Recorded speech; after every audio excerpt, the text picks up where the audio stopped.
that's my life's work. If you look inside my brain, it's filled with software and, you know, the magic of software and a belief in software. And, you know, that's not going to change. I grew up fairly middle class, lower middle class, and I never really cared much about money. And I sort of look at us as two of the luckiest guys on the planet because we found what we loved to do, and we were at the right place at the right time. It's hard to be happier than that. I think the world's a better place because Bill realized that his goal isn't to be the richest guy in the cemetery. The way he does things, it's just different. And, you know, I think it's magical.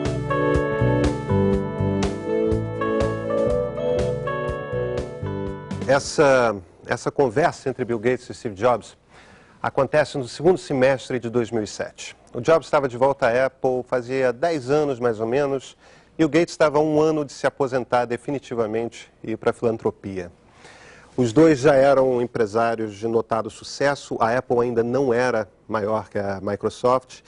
A relação deles tinha sido sempre uma relação meio áspera, um às vezes precisava do outro, isso aconteceu em vários momentos.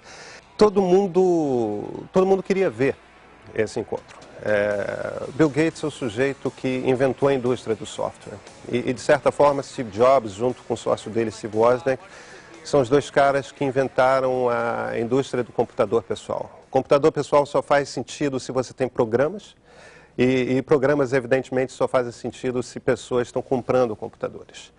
E de repente, você tem esses dois sujeitos, é claro que outras pessoas contribuíram, mas de repente você tem esses dois sujeitos que representam tanto e que nesse momento, em 2007, já estavam no pico das suas carreiras, ainda extremamente produtivos.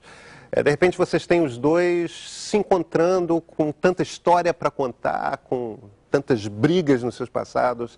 Como é que eles vão reagir? Estava todo mundo muito ansioso para ver a entrevista. E eu acho que a maior surpresa para todos os observadores é que eles se trataram bem, eles estavam nostálgicos, eles estavam gostando de ter aquela conversa, quase que uma conversa informal mesmo, entre duas pessoas que se conhecem há muito e estão falando sobre o passado. Let's get started. I wanted to ask, there's been a lot of like mano-a-mano catfight kind of thing in a lot of the blogs and the press and stuff like that. And we wanted to, the first question I was interested in asking is what you think each has contributed to the computer and technology industry, starting with you, Steve, for Bill, and vice versa. Well, you know, Bill built the first software company in the industry. And I think he built the first software company before anybody really in our industry knew what a software company was, except for these guys. And that was huge. That was really huge. And the business model that they ended up pursuing turned out to be the one that worked really well, you know, for the industry. Mm-hmm. So I think, but the biggest thing was Bill was really focused on software before almost anybody else had a clue that it was really the software. That's what I see. I mean, a lot of other things you could say, but that's the high order bit. And I think building a company is really hard. And it requires your greatest persuasive abilities to hire the best people you can and keep them at your company and keep them working, you know, doing the best work of their lives, hopefully. And Bill's been able to stay with it for all these years. So, Bill, how about the contribution of Steve and Apple? Well, first I want to clarify, I'm not fake Steve Jobs. You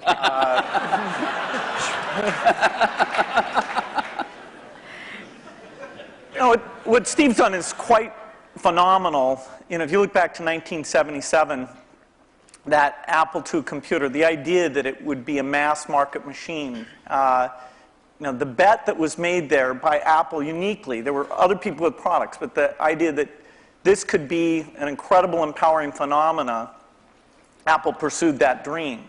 You know, then one of the most fun things we did was the Macintosh, and that was so risky. You know, people may not remember that Apple really bet the company.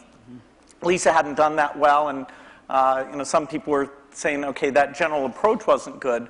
But the team that Steve built, even within the company, to pursue that even some days it felt a little ahead of its time. Steve gave a speech once, which is one of my favorites, where he talked about, in a certain sense, we build the products that we want to use ourselves.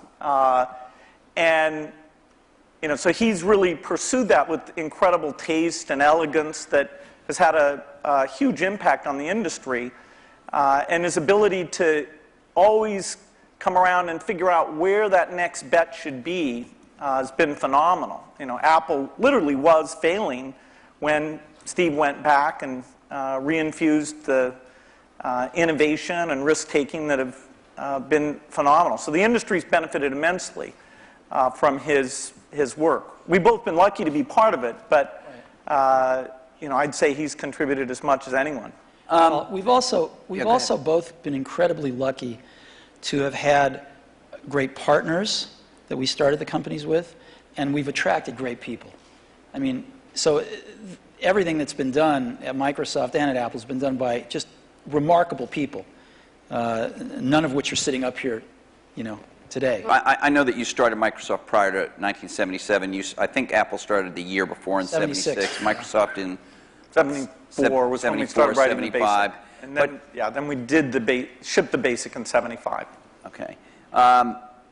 Most people, some people here, but I don't think most people know that there was actually some Microsoft software in that Apple II computer. Do you want to talk about what happened there, or how that occurred? Yeah, there'd been the Altair and a few other companies, actually about 24, that had done various machines. But the 77 group included the PET, TRS-80, Commodore. and Commodore PET, TRS-80, and the Apple II. The original Apple II BASIC, the integer BASIC, we had nothing to do with. But then there was a floating point one where, and I mostly worked with Woz on that. Let me tell this story. So Woz, my partner, we started out with this guy named Steve Wozniak, brilliant, brilliant guy. He writes this BASIC that is like the best BASIC on the planet. It does stuff that no other BASIC's ever done. You don't have to run it to find your error messages. It finds them when you type it in and stuff. It's perfect in every way, except for one thing, which is it's just fixed point, right? It's not floating point. And so we're getting a lot of input that people want this BASIC to be floating point. And like we're begging Woz, please, please make this floating point. Who's we? How many people are in Apple? Well, me. Yeah. We're begging Woz to make this floating point. And he just never does it, and he wrote it by hand on paper. I mean, he didn't have an assembler or anything to write it with. It was all just written on paper, and he'd type it in. He just never got around to making a floating point. Why? Well, this is one of the mysteries of life. I don't know, but he never did. Se você perguntasse a alguém na indústria da computação no início dos anos 70 se alguém teria um computador em casa, iam, na maioria dos casos, receber você como alguém falando de ficção científica. Então tem esse grupo no norte da Califórnia, no Vale do Silício, que começa a trocar receitas de como montar um computador. E o Woz e o Jobs, que fundam a Apple, estão entre essas primeiras pessoas. E eles são os primeiros, a Apple é a primeira a fazer um computador que não era apenas um projeto de como você comprar peças e montar um computador em casa.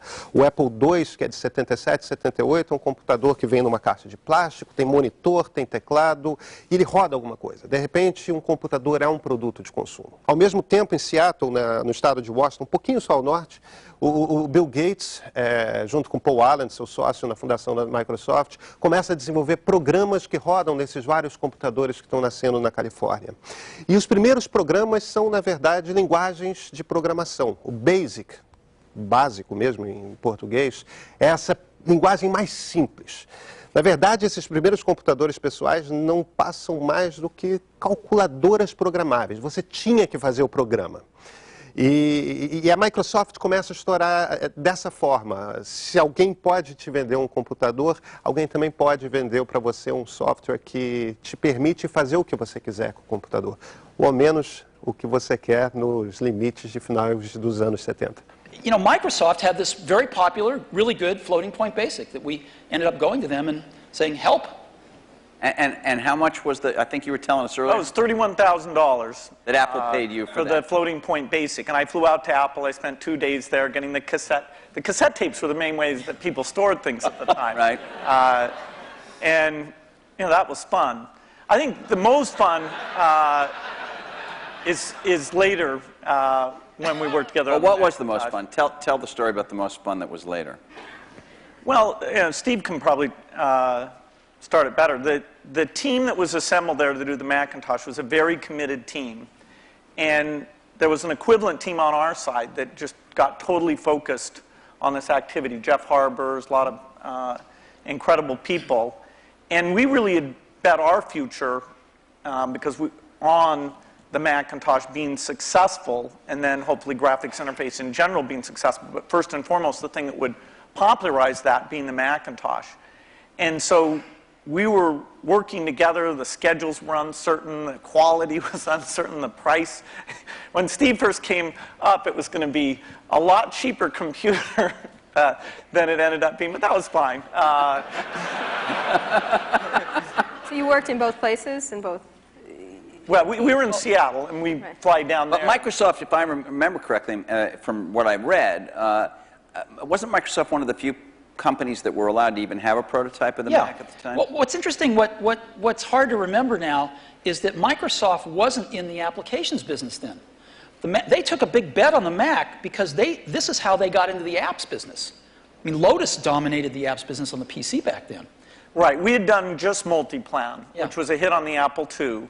And then Mitch did an incredible job betting on the IBM PC. And 123 came in and ruled that part of the business. So the question was, what was the next paradigm shift that would allow for an entry? WordPerfect, we had Word, but WordPerfect was by far the strongest in word processing, DBase, and database. Well, you said you had decided that it was destructive to have this competition with Microsoft. Now, obviously, Apple was in a lot of trouble, and I presume that there was some tactical or strategic reason for that, as well as just wanting to be a nice guy, right? I mean, You know, Apple was in very serious trouble. And what was really clear was that if the game was a zero-sum game where for Apple to win, Microsoft had to lose, then Apple was going to lose. But a lot of people's heads were still in that place. Why was that from your perspective? Well, a lot of people's heads were in that place at Apple, and even in the customer base, because Apple had invented a lot of this stuff, and Microsoft was being successful, and Apple wasn't, and there was jealousy and this and that. There was just a lot of reasons for it that don't matter. But the net result of it was there were too many people at Apple and in the Apple ecosystem playing the game of, for Apple to win, Microsoft has to lose. And it was clear that you didn't have to play that game, because Apple wasn't going to beat Microsoft. Apple didn't have to beat Microsoft. Apple had to remember who Apple was, because it had forgotten who Apple was.